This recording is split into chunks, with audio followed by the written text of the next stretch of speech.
The aroma of roasted chicken, a scent that only ever filled our dining room when my sister Chloe was visiting, meant my mother had brought out the good china. We sat around the table in that strained, polite silence our family had perfected over the years.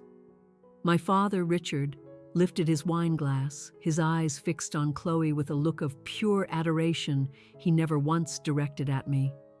"A toast," he announced, his gaze sweeping the table before settling on me. "To Chloe," he began, his smile beaming. "She earned everything she has, all on her own." He paused, and the smile tightened into something colder. "Unlike you, Olivia." The gentle clinking of silverware ceased. My mother, Susan, stared down at her plate. Chloe just basked in the moment. It wasn't the first time he'd said something so cruel, but this time it landed differently. I didn't flinch. I didn't feel the familiar sting of tears. I just felt finished. I placed my fork down on the plate with a quiet click that echoed in the sudden quiet. I met my father's gaze directly. "All right," I said, my voice low but sharp enough to slice through the tension. "Then I'm cutting off the money." The silence that followed was deafening. My father's proud smile evaporated, the color draining from his face. "What money?" he whispered. And in that instant, the floor beneath our picture-perfect family completely gave way. But before I get into how it all fell apart, do me a favor and hit that like button, subscribe to the channel, and let me know in the comments where you're watching from. To the outside world, we were the Harrisons, a flawless family. We lived in a beautiful house on a tree-lined street. My father, Richard, was a partner at his own financial advisory firm. My mother, Susan, was a prominent volunteer for every town event. My older sister, Chloe, was the star, the brilliant, beautiful one who always succeeded. And then there was me, Olivia, the other one, the quiet one. Our yearly Christmas cards were the perfect proof. Every year, Mom would dress us in matching sweaters. Chloe would be positioned front and center, her smile wide and radiant. Dad would stand behind her, his hand on her shoulder, beaming with pride. Mom would be beside him, and I'd be placed at the very end of the row, always on the end. In those photographs, we looked like the ideal family, without a single problem in the world. But inside our home, the air was thin. You learned not to breathe too deeply. My father's ego is the most important entity in the house. It sat at the head of every dinner table. Our entire existence was dedicated to protecting that ego. We weren't allowed to fail. We weren't allowed to be messy. And under no circumstances were we allowed to complain. Chloe mastered the game early on. She was effortlessly charming, capable of winning over any room she entered. She knew exactly what to say to Dad to make him feel like a king, laughing at his tired jokes and asking for advice she never intended to take. In exchange, he showered her with gifts and praise. When she achieved high grades, she was rewarded with a new car. When I achieved the same grades, I received a pat on the head and a dismissive, "Good work, Olivia." My function in the family was different. I was the designated peacekeeper. I understood from a young age that my opinions were irrelevant. If I expressed a view that differed from my father's, I was talking back. If I became upset, I was being dramatic. Chloe could burst into tears, and the entire household would grind to a halt to soothe her. If I cried, I was sent to my room to behave. So I learned to be silent. I made myself invisible. I became an observer. I watched my mother walk on eggshells, her only goal being to maintain a fragile peace. "Don't poke the bear, Liv," she'd whisper whenever I got frustrated. "Just let it go. It's easier that way." And it was easier. But it was also profoundly lonely. I was a ghost haunting my own home. I left for college and meticulously built a life for myself far away from that house. I landed a good job as a data analyst, I was skilled at it. I appreciated logic and code. It was clean and made sense. In my world, 2 plus 2 always equaled 4. In my family's world, 2 plus 2 could equal 7 or 12, or whatever my father and Chloe decided it was that day. The trouble began about a year ago. I first heard it in my mother's voice over the phone. She sounded exhausted. "Oh, everything is fine, dear," she'd say, but her tone was strained. I drove home for a weekend, and the tension in the house was a palpable thing. My father was constantly on edge, shouting about the stock market and his clients. I finally managed to get the truth out of my mother. "Your father, he made a bad investment, a very big one." She was folding towels, her back turned to me. We're behind, Olivia, on the mortgage." My blood ran cold. The house was the foundation of everything. It was the physical embodiment of the successful Harrison family myth. Losing it would shatter my father. It would obliterate the illusion. "How bad is it?" I asked. She told me. It was severe. They were several months behind, and the bank was making threatening calls. I had money. I had been saving diligently, living a simple life. "I can help, Mom," I offered. She spun around, her eyes wide with panic. "Oh no, your father, he would never." His pride. "He doesn't have to know it's from me," I said, the words tumbling out before I could stop them. That evening, I cornered Chloe in her bedroom, which looked like it was staged for a magazine shoot. She was scrolling through her phone, looking bored. "I know about the mortgage," I said. She sighed, clearly annoyed. "Mom told you she wasn't supposed to. I can send $6,000 every month. It'll get us caught up and keep things stable." Chloe looked at me then, truly looked at me, perhaps for the first time. She saw me not as a sister but as a resource. "You would do that?" "It's for Mom and Dad, for the house." A slow, calculated smile spread across her face. Her charming smile, the one she used to manipulate the world. "Liv, that's so incredibly sweet. But you know Dad, he will never accept money from you. He'd be embarrassed. He'd see it as a failure." "So what do we do?" I asked, feeling helpless. "It's simple," she said, sitting up straighter. "Don't send it to them.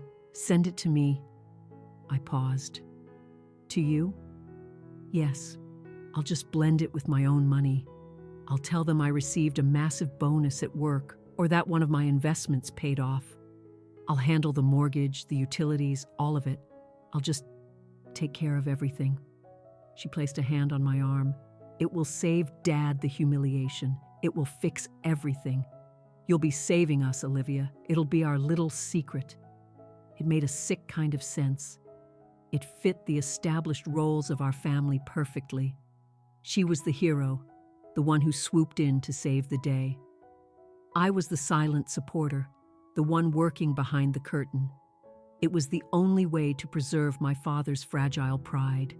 He would praise Chloe, call her his savior. He would never accept the same help from me. "Okay," I agreed. "I'll send it to your account. You're a lifesaver," she said, pulling me into a hug. It was the first hug she'd given me in years. It felt alien and wrong, but I did it. The next week I made the first transfer. I keyed in her account number. I entered the amount, $6,000. I clicked confirm. I wanted to believe her. I desperately wanted to believe I was finally doing something that mattered, that I was saving my family. I was buying into the illusion, just like everyone else. I was paying for the perfect Christmas card. I just didn't realize how high the price would be. The first of the month became a grim ritual. I'd wake up, pour my coffee, sit at the small desk in my modest apartment, and log into my bank. My own dream of buying a small condo was now indefinitely on hold. My family always came first. I would navigate to the transfers page, select Chloe's pre-saved account, Chloe, family support. The label was a small comfort, making the transaction feel more official. I'd type in the amount, $6,000, and click Submit. A small green check mark would appear. Your transfer is complete. And just like that, a significant portion of my salary vanished, flowing from my quiet, orderly life into the vortex of my family's chaos. A knot of resentment and duty would twist in my stomach every single time. I hated sending it, but I was terrified of the consequences if I stopped. I made sure to call home, of course. I had to know the money was doing its job. "How are things, Mom?" I'd ask, aiming for a casual tone. "Oh, Olivia, things are so much better," she'd chirp, her voice genuinely light for the first time in months. I was so worried. But Chloe, she's a miracle. She got this unbelievable bonus and has just taken charge of everything. She pays the mortgage, she handles the bills. She's our little lifesaver. "That's great, Mom," I'd say, the knot in my stomach tightening. "Your father is bursting with pride. He told Mr. Henderson next door that Chloe is the real CFO of the Harrison family. Isn't that just precious?" "Yeah, precious." I waited. I waited for her to add, "And thank you, Olivia." I waited for her to say, "Chloe told me what you're doing." I waited for a single word of recognition. It never came, not once. I was the ghost again, the invisible load-bearing wall holding up the entire structure while everyone admired the new coat of paint. I sent the money in May, June, and July. Each month brought the same ritual, the same phone call. "Chloe is taking us all out to a fancy dinner," Mom would report. "She's doing so well." "That's nice, Mom." I sent the money in August, in September. By October, I had transferred $36,000. I decided a weekend visit was in order. I needed to see the relief for myself. I needed to see the house that I was paying to save. As I pulled into the driveway, something felt off. The lawn was overgrown, the hedges untrimmed. It looked neglected. My father never allowed the yard to look neglected. I walked up to the front porch and saw it immediately. The white paint on the railing was peeling, not just a small chip, but in long, curling strips, revealing the gray, weathered wood beneath. My stomach plummeted. I used my old key and let myself in. The house was eerily quiet. "Mom?" I found her in the kitchen, standing at the counter, staring down at a stack of envelopes. She jumped when she saw me. "Olivia!" "Oh my, you startled me." She hastily tried to hide the envelopes under a newspaper, but I'd already seen the bright red stamp. "Past due, Mom?" I asked softly. "What are those?" "It's nothing, dear. Just junk mail." I stepped forward and pulled an envelope from beneath the paper. It was from the electric company. 2 months overdue. "Mom, this isn't junk mail. Why is this past due?" I thought. I thought Chloe was paying the bills. She is, Mom said, her hands fluttering nervously. "It must be a mix-up, a simple mistake. You know how these companies are." "Where is she?" I asked. "Out shopping," Mom replied. I looked at my mother, truly looked at her. The relief I'd heard in her voice was gone, replaced by a deep exhaustion. She had dark circles under her eyes. The normally spotless kitchen had dirty dishes in the sink. "Mom? Where is the money going?" I pressed. "What do you mean, dear? Chloe is handling it. She set up automatic payments. She said it's all taken care of. It's not taken care of, Mom. The power is about to be shut off. The lawn is a mess. The porch is peeling. Nothing is being repaired." "Don't you start, Olivia," she hissed, her eyes filling with tears. "Please, your father is finally calm. Chloe is happy. Please don't make trouble." I felt as if she'd slapped me. "I'm not making trouble. I'm sending $6,000 every single month. Where is it going?" "She invested it," she said a little too loudly. "She told us she was investing it to make even more money for us. She's smart, Olivia. She knows about these things. Investing it? Mom, it was for the mortgage. Before she could respond, the front door swung open.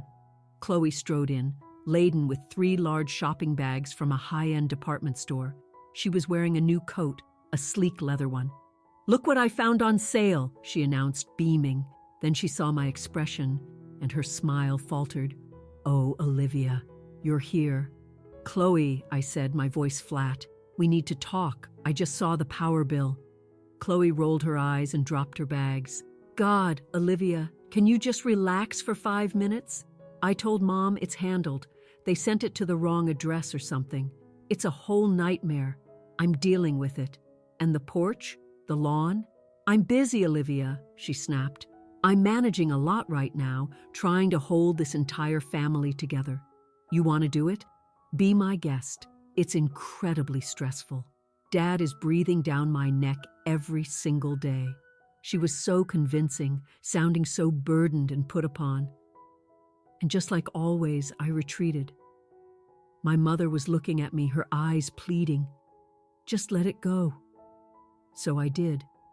I told myself she was right, that it was stressful and I was just adding to her burden. I was being the difficult one. I drove back to my apartment that Sunday feeling sick to my stomach. The 1st of November arrived. I sat at my desk, staring at the Chloe Family Support transfer page. I thought of the peeling paint, the past due notice, and Chloe's new leather coat.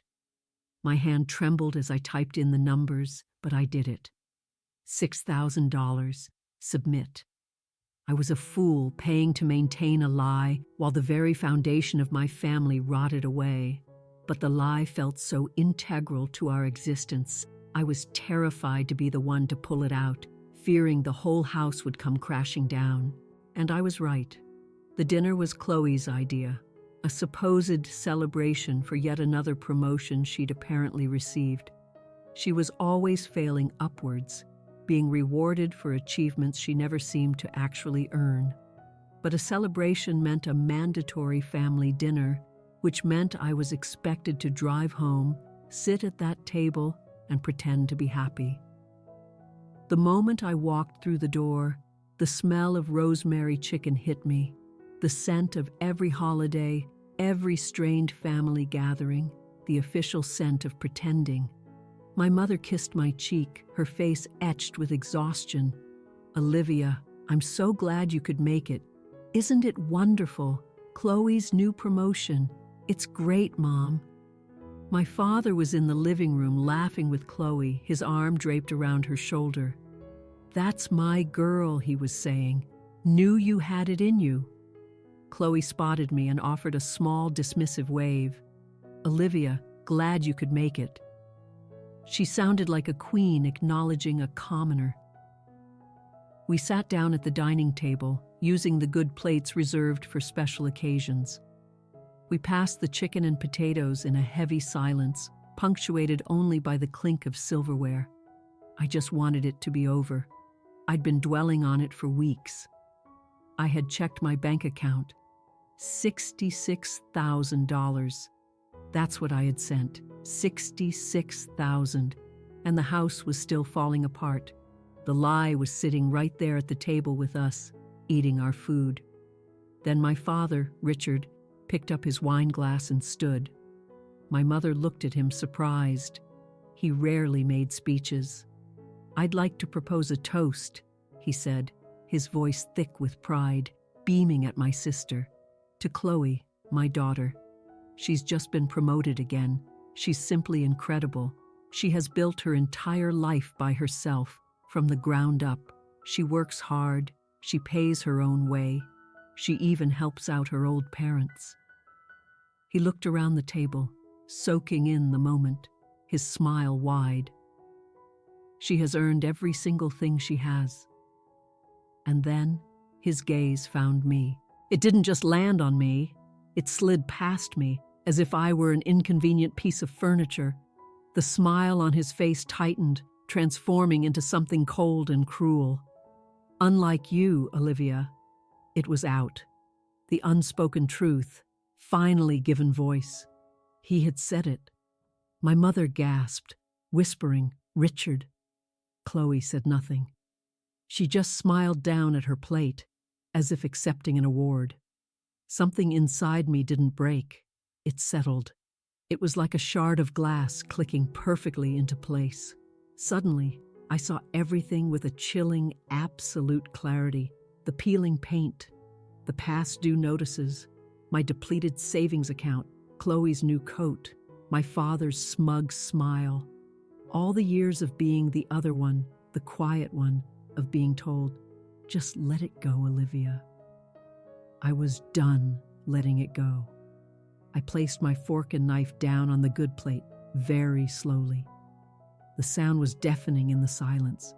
I didn't shout. I didn't cry. I looked my father directly in the eye, my voice calm and steady. "All right," I said, "then I'm cutting off the money." The silence that followed was different. It wasn't polite. It was sharp and terrified. My father's smile vanished, as if it had been wiped clean from his face. The color drained away, leaving him looking confused, like I'd just started speaking a foreign language. "What? What money?" he whispered. My mother's hand flew to her chest. "Olivia, what are you talking about?" she hissed. I kept my eyes on my parents. The money, the $6,000 I send every month. "You don't send us money," my father stammered. "I have," I said calmly. "For 11 months.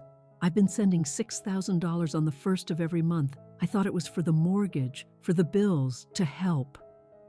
Chloe's fork clattered onto her plate. "She's lying," she said, her voice an octave too high. "She's just making it up. She's jealous of my promotion." I turned my head and looked at her. "I'm not jealous, Chloe. I'm just done." I turned back to my parents. "I send it to Chloe's account. She told me to. She said she would handle everything. She said she'd tell you it was her bonus money so Dad wouldn't be embarrassed." I watched my mother's face as the pieces connected in her mind. I saw her remember the past due notices, my visit, the peeling paint. Her eyes grew wide with horror as she turned to Chloe. "Chloe." My father's face was ashen. He was staring at Chloe, looking as if he'd been physically struck. "We never saw a cent," he said, his voice hollow. "We never saw a cent of that money." The lie was on the table, ugly and exposed next to the cooling chicken. Chloe began to cry, but these weren't the manipulative tears she used to get her way. These were the real, terrified sobs of someone who'd been caught. "I was going to. I was. I invested it. I was trying to make more money for us. You don't understand this guy," he promised. "You invested it?" My father roared, his chair screeching as he shot to his feet. "You took your sister's money, and you let me praise you? You let this house rot?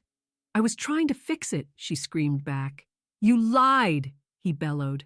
I just sat there, watching the illusion I had paid for shatter into a million pieces. The perfect family was gone. All that remained was this broken, ugly, screaming mess. I didn't feel triumphant. I didn't feel victorious. I just felt empty. And for the first time in my entire life, I felt free. The secret wasn't my burden anymore. I wasn't holding up the house. I had let it fall. The rest of the evening was sheer chaos.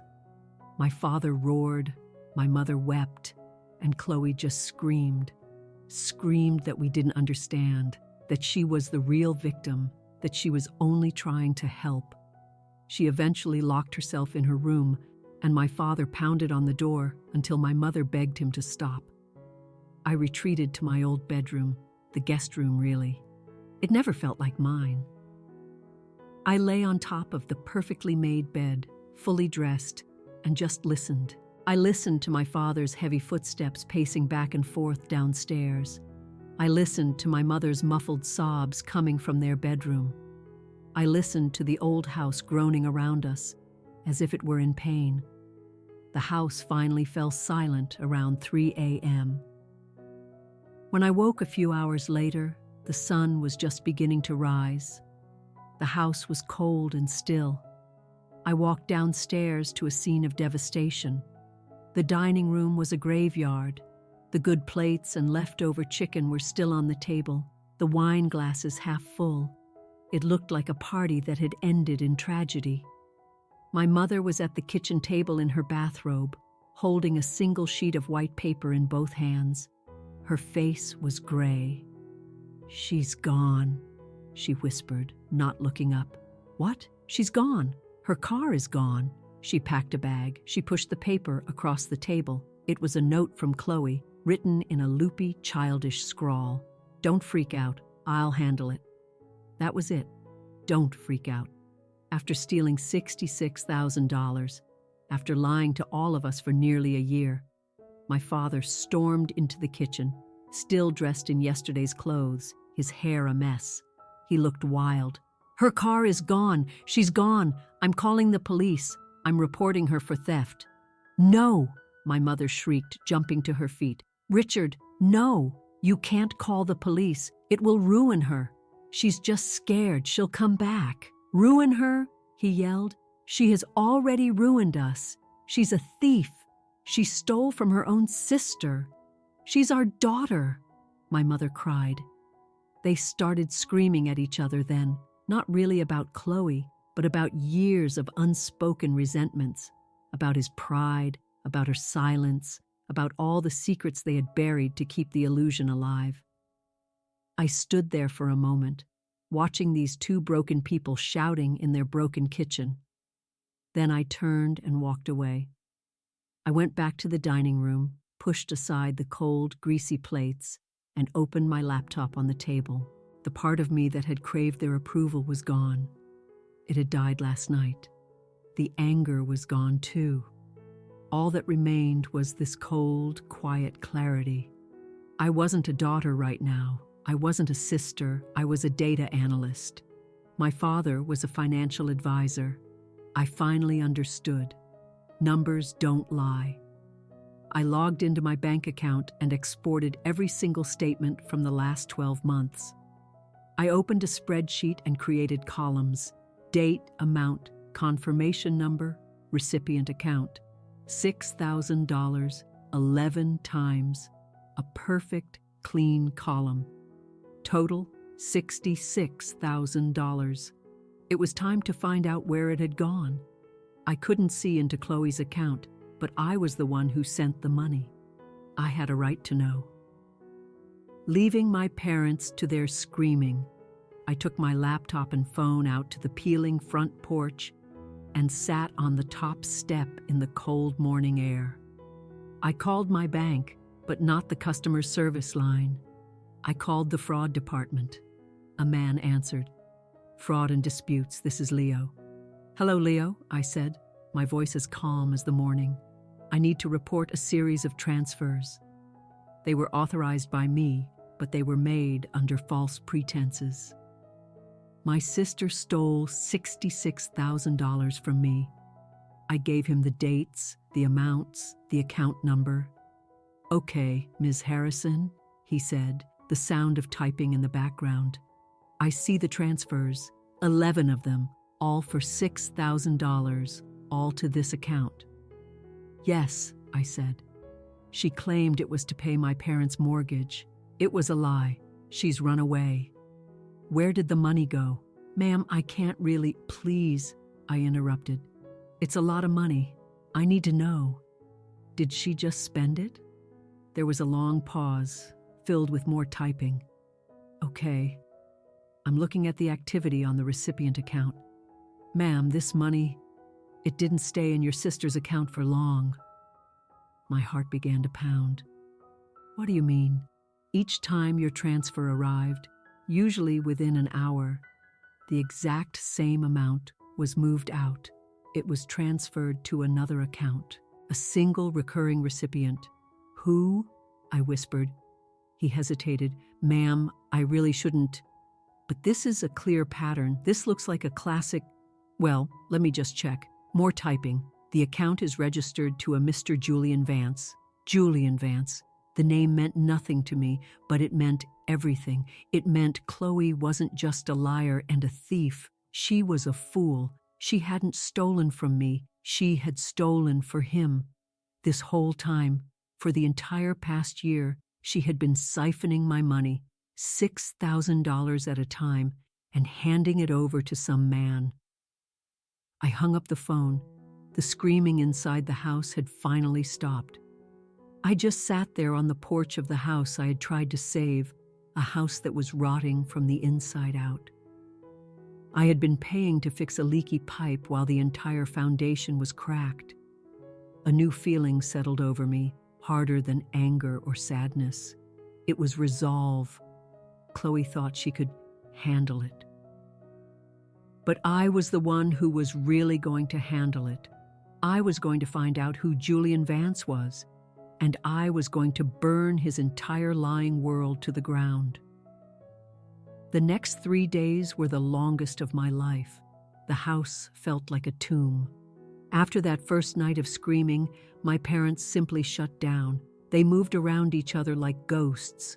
My mother, Susan, would sit at the kitchen table for hours staring at the wall. My father, Richard, was all sharp edges and slammed doors. He'd go to his office but come home early, unable to concentrate, and retreat to his tool shed in the backyard. I could hear him in there for hours, organizing screws or sanding a piece of wood, the only way he knew how to cope, by trying to fix something, anything, that wasn't our family. I was the only one with a purpose. I set up my command center at the dining room table, the scene of the crime, and I worked. I wasn't a daughter anymore. I was an investigator. I got Leo from the bank on the phone again. I told him I had filed a police report for fraud. That one little lie was a magic key. He was now legally permitted to assist me. He confirmed the name, Julian Vance, and gave me the account number my money had been sent to. With that name, I went to work. I scoured the internet but found nothing. No business license, no social media that wasn't locked down tight. The man was a digital ghost, and it was clearly intentional. I printed out my bank statements and the single page from Chloe's account history the bank provided, showing the money flowing directly to his account. I organized it all in a neat folder. On the second day, I went to the police station. I sat across from a detective who looked as tired as my mother felt. I handed him the folder. "This is my sister, Chloe Harrison," I stated. "This is Julian Vance. She stole $66,000 from me and gave it to him. Now she's missing." He looked through the documents, nodding slowly. "This is clean. The paper trail is perfect. I'll be honest with you, Ms. Harrison. This looks like a romance scam. She's likely a victim, too." "She's a victim and a thief," I said, my voice cold. "Yes, ma'am," he agreed. "We'll put out a bulletin, run his name, and see what we can find." I went home to the suffocating silence. On the third day, the knock came. It wasn't the police. It wasn't Chloe. I peered through the peephole and saw a man with a smile so perfect it looked fake.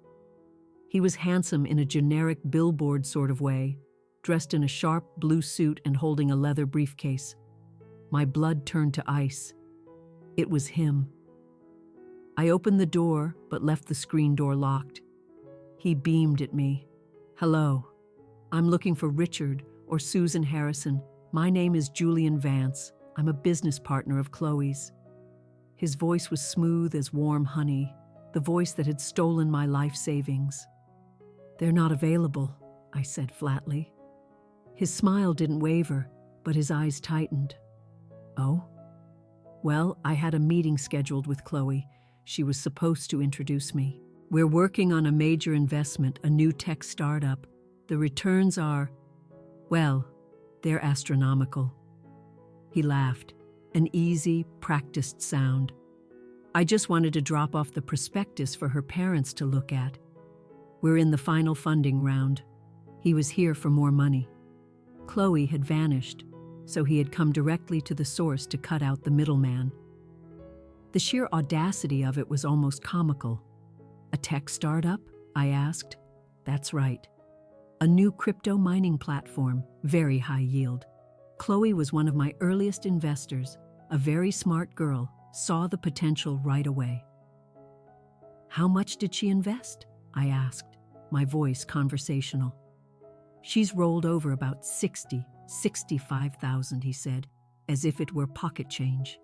$66,000, and her returns are already tracking at 200%.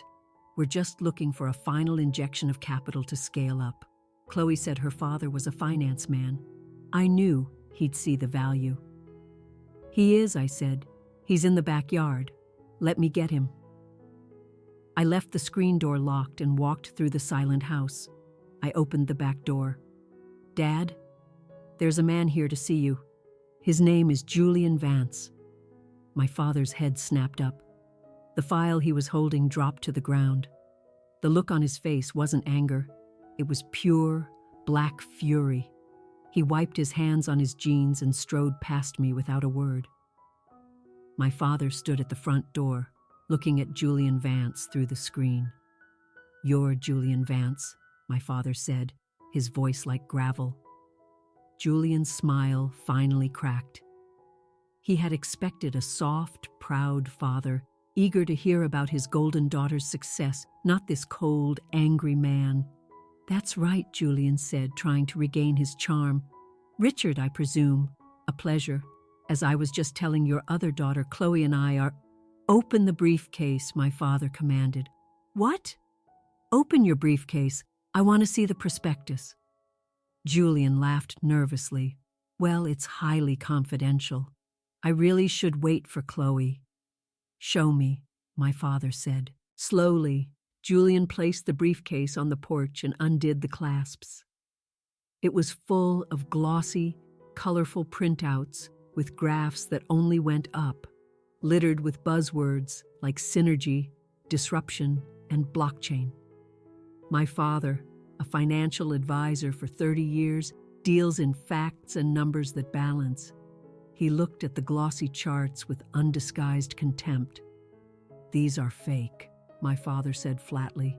This is boilerplate. You didn't even change the placeholder text on this one. He pointed. This is a template you bought online for $10. Julian's face went pale. The mask was off. I don't know what you're talking about, he stammered. Where is the $66,000? I asked, my voice cutting through his. Where is my money? Your money, he said, looking at me with genuine confusion. That was Chloe's money. She invested it. It was my money, I said, and she stole it for you. Where is it? It's invested. It's in the platform. It takes time to— There is no platform, my father growled. You're a con man, a thief. You can't prove that, Julian snapped, his eyes darting toward the street. He was cornered, and at that exact moment, tires crunched on the driveway. A small rental car pulled up behind Julian's flashy sports car. The driver's door opened and Chloe got out. She was wearing the same clothes from 3 nights ago, looking tired and broken. She was holding an envelope. She had come back. She looked up and saw my father in the doorway. She saw me standing behind him, and she saw Julian Vance standing on her front porch. Her face just collapsed. It was the worst possible scenario. Her 2 lies, her 2 separate worlds were colliding in the same place. Julian, she whispered, her voice thin. What? What are you doing here? Julian looked at her, trapped. I came to talk to your parents. You disappeared. You weren't answering my calls. I was worried about our investment. My father looked at his daughter, really looked at her, and saw all the lies. He saw the thief. His voice trembled, not with sadness, but with a fury so profound it seemed to shake the house. You, he said, his voice low and terrible. He pointed a shaking finger at Julian. You took your sister's money and you gave it to him. You let me praise you. You lied to us. You lied to me. Chloe burst into the ugly, real tears of a child who has been caught. I was trying to help. I was going to fix it. He promised me. He said he loved me. He doesn't love you, I said, my voice flat and devoid of emotion. He loves your bank account, or rather, my bank account, Chloe stammered, looking from Julian to my father. Dad, Her eyes gave everything away. There was no charm left, no golden child. There was just a scared, guilty girl who had destroyed her family for a man with perfect teeth and fake charts. The last illusion crumbled to dust right there on our front porch. The air on the porch was so thick with betrayal, I could barely breathe. It was all out in the open, the lies, the theft, the fake love, ugly and exposed in the morning light. Julian Vance was a cornered animal. His face was blotchy and red. He looked from my furious father to me, then to the sobbing Chloe. Seeing no way out, he turned on the weakest link. "You," he hissed at Chloe, his smooth, honeyed voice replaced by something sharp and vicious. "You told them? You stupid, stupid girl. You ruined everything. I had this, we had this, and you ruined it." He lunged at her, not to hit her, but grabbing her by the arm, his fingers digging into her coat. "You are going to fix this. You're going to tell them you're lying." He started dragging her toward his car. Chloe yelped in fear. My father roared, "Get your hands off her!" and took a step forward, but I was faster. I moved from behind my father, stepping right between them.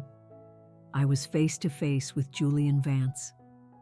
He was taller and stronger, but the cold, clear certainty inside me had taken over. I looked him right in the eye. "Don't touch her." My voice was quiet, almost a whisper, but it stopped him cold. He froze, his hand still clamped on Chloe's arm, staring at me in shock. He'd expected screaming and tears, not this calm, cold woman who was utterly unafraid of him. In that sudden silence, we all heard it. A high, thin siren, distant at first, then rapidly growing closer. It wasn't one siren, it was two. Julian's head snapped toward the street, his eyes wide with panic. He finally let go of Chloe's arm. He looked at me, his face a mask of disbelief. "What did you do?" he whispered. "You left a voicemail on Chloe's phone this morning," I said, my voice level. "She left her phone here when she ran away. I heard it. You said you were coming over to talk to the investors at 10 a.m. to collect the next round." I glanced at my watch. It was 10:04 a.m. I called the police an hour ago, I continued. I told them the man who stole $66,000 from me was scheduled to be at my house at 10 o'clock. I gave them your name and your license plate number. I told them to be here. I returned the favor. 2 police cars, lights flashing, screamed around the corner and blocked the end of our driveway, pinning Julian's sports car.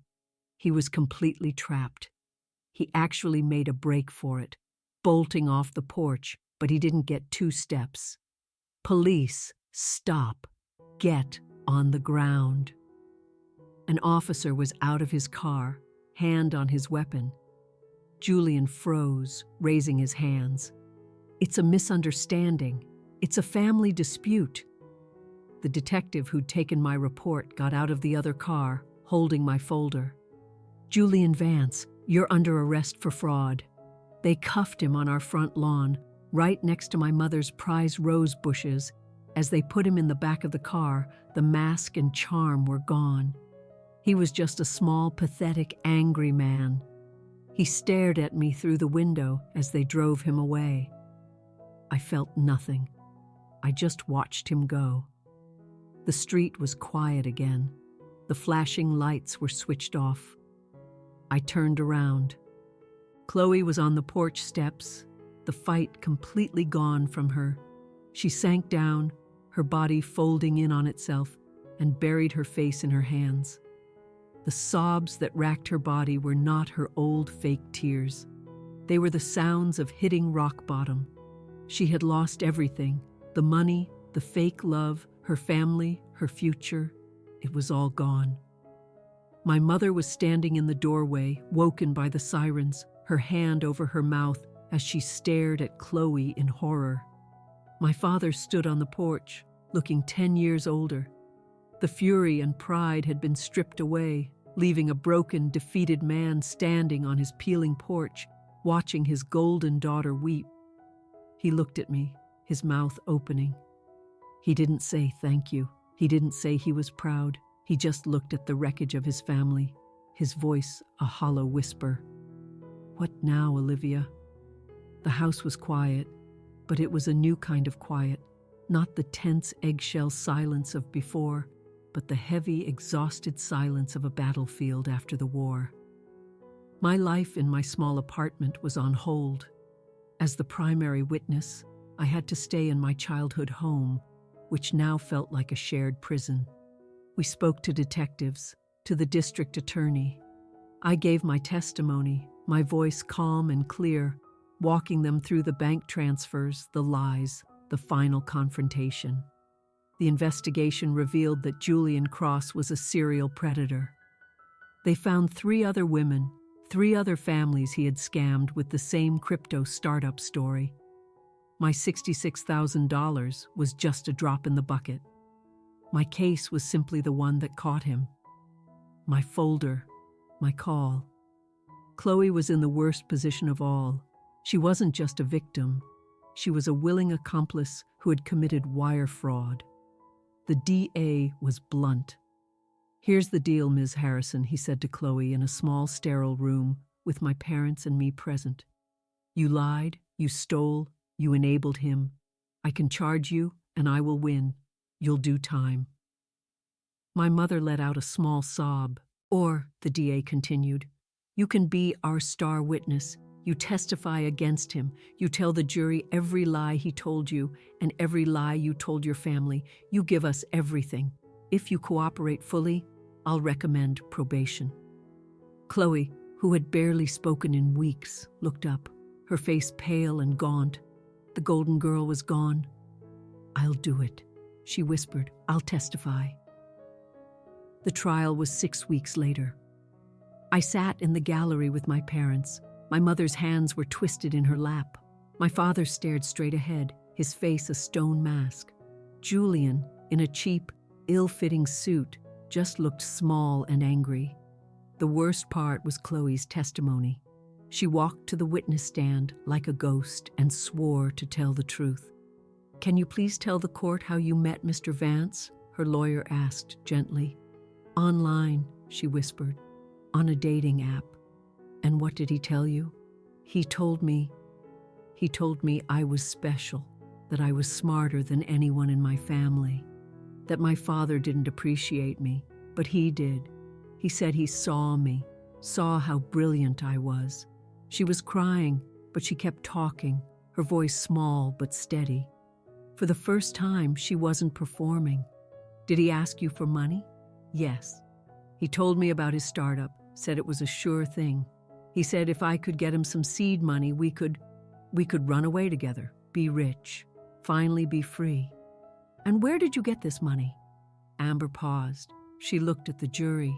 Then she looked at me, her eyes filled with a shame so profound I had to look away. "From my sister," she said. "I lied to her. I told her it was for my parents' mortgage. I took it. I took all of it, and I gave it to him." The jury was out for only 2 hours, guilty on all counts. The judge called Julian a parasite and sentenced him to 3 years in state prison. As a bailiff led him away, he looked at Chloe, his face pure hate. "You'll regret this," he hissed. We walked out into the bright, sterile hallway. We were just standing there, not knowing what to do, where to go after your life has been blown up in public. My father stopped and turned to me. He reached out and awkwardly took my hand. "Olivia," he said, his voice thick. He cleared his throat. I'm proud of you.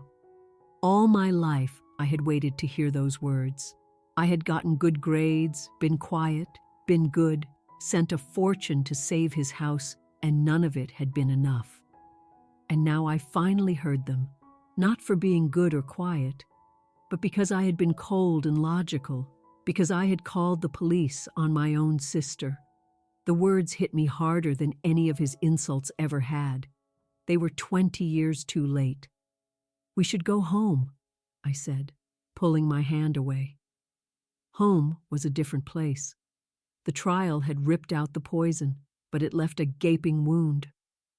Amber got 2 years of probation and had to pay court-mandated restitution to me, $100 a month.